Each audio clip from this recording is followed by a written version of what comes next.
was an atheist. I was an altar boy, which is a very privileged position in the church at the age of 10. And I thought I was going to go the whole way, right through the church. But unfortunately, well, fortunately I should say for me, the Creator intervened. I began to ask questions about the Bible. The priests did not like these questions. I asked the same questions at school. The schools did not like the questions that I was asking, both at primary school and at senior school.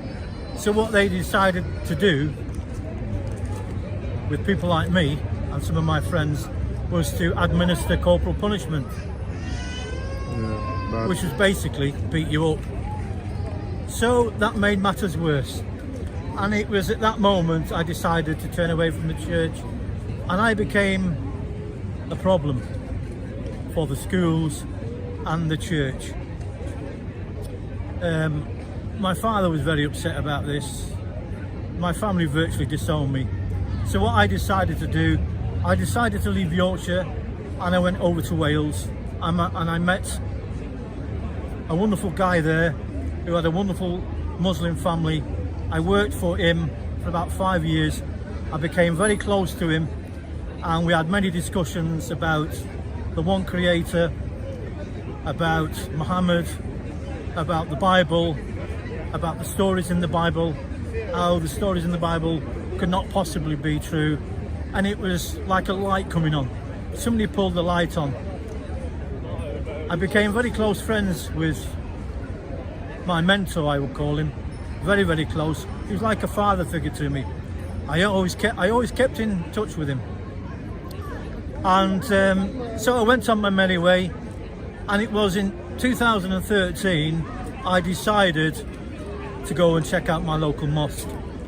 And in my local mosque I met some wonderful people. They were incredible, and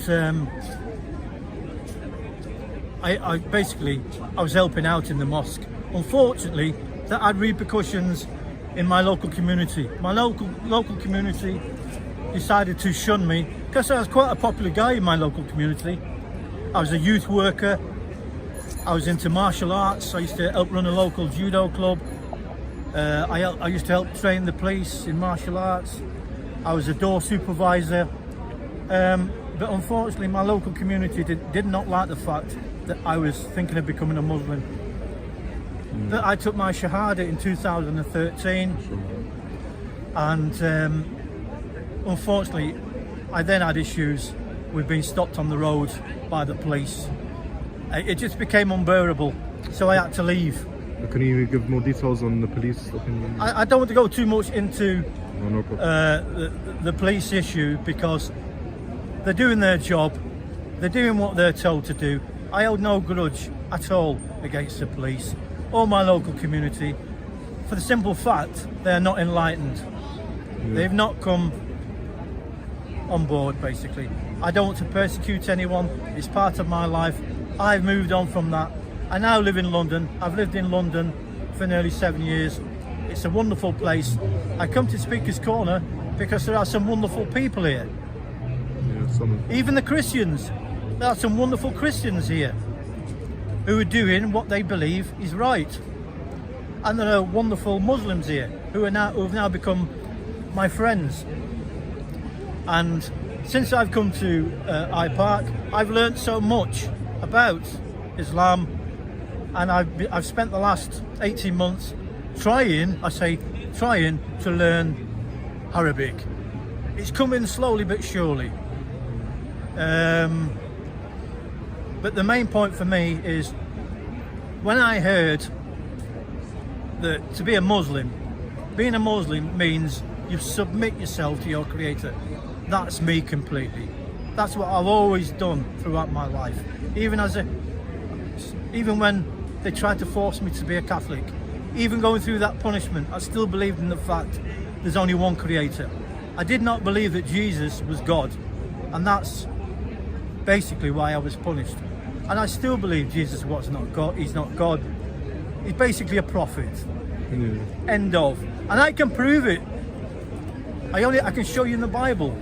I can sit down with any scholar. I shouldn't say that. I can sit down with anybody and point to them in the Bible where it says Jesus is not God. I've got it all marked in my Bible. So I still read the Bible. I also read the Quran, a couple of pages a day, to enlighten myself. For me personally, Islam is the way to go, because there will be peace on earth, as Jesus prophesied. Peace on earth.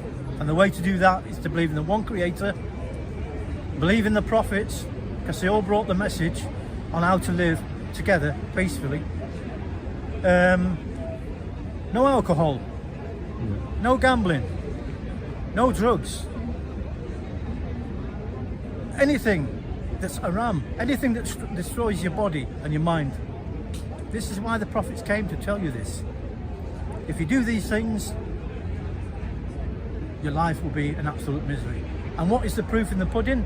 In the eating of the pudding? It's coronavirus now. Everybody's washing their hands, doing wudu. Everybody's going crazy because they can't now get the alcohol and the drugs and the gambling. Everybody's going crazy because they've got no faith. They don't believe in the Creator.